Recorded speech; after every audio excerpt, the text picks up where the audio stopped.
Dag sê en welkom weer by Lig Kinderafdeling. Ons het vandag weer 'n aktiwiteit vir die kinders. Ons hoop julle sal dit geniet. Maar voor ons begin, wil ek graag net afskop met 'n gedagte. Daar's 'n ou gesegde wat gesê is deur Aristotel: gee my kind op die ouderdom van 7 en ek wys vir jou wat 'n man hy sal word, of wat 'n vrou sy sal word. So die gedagte gaan oor om 'n fondasie vir die kind te lê. En daarom is dit baie belangrik vir julle as ouers om 'n fondasie vir jou kind te lê in Christendom. Moet dit nie laat verbygaan nie. Don't skip it. Spandeer tyd met jou kind met die Bybel. Dit is 'n belangrike deel van hulle lewe. Goed, kom ons begin.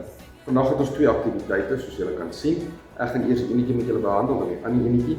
Jy kan hierdie enetjie kry en jy kan hom op papier print. Alhoewel, dit sal beter wees as jy hom op ietsie harder kan doen, soos 'n dikker papier of 'n harder papier vir al hierdie enetjie. Soos julle kan sien, dis 'n puzzle. Maar ons kom nou daarby. So, nommer 1. Hierdie sal julle sien is 'n codex. 'n Codex is iets wat jy gebruik, syfertjies en simbooltjies om 'n boodskap te kry. Hierso sal julle, as julle mooi kyk, kan sien daar's 'n A en 'n B en 'n C tot 'n Z. En onder hulle is 'n 1, 2 en 'n 3 tot 'n 14. Nou tussen die A en die C is die B met die sirkeltjies sal julle daar sien. So wat is dit?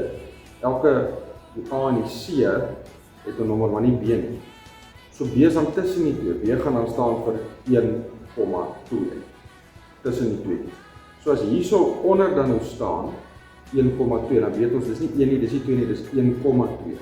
Dit is dan B. Nommer 11 sal dan nou wees die U. En nommer 10, 11 sal dan nou weer wees tussen die 10 en die 11 'n T. Wat sal sê dan B-U-T, but. En dan dieselfde hierso, 3, 4. 3, 4 sal dan nou wees F. En 8 sal dan nou wees O.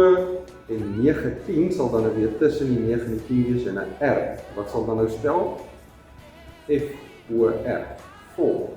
So dit is hoe hierdie ouetjie gaan werk. Hulle kan hom lekker inkeer, hulle kan die boodskapie dan kry as hulle die codex uitgewerk het. En dan oefeningkie nommer 2. Hierdie is 'n puzzle.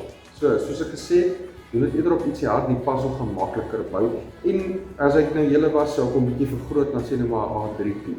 Dit sal net die dinge makliker maak.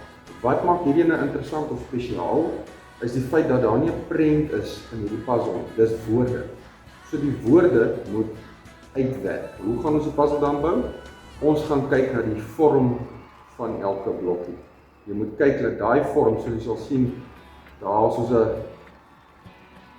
rondingkie, so iewers hier met so rond daar, ek dink dit sal daai enetjie wees, die laaste ene daar, met so rondingkie waar hy sal pas. So, om mooi te kyk na die puzzle, en om mooi te fit, dan sal jy daar ook weer eens 'n boodskap kry. Hier is die 2 oefeningkies vir vandag. Ek hoop julle sal dit geniet met die kinders.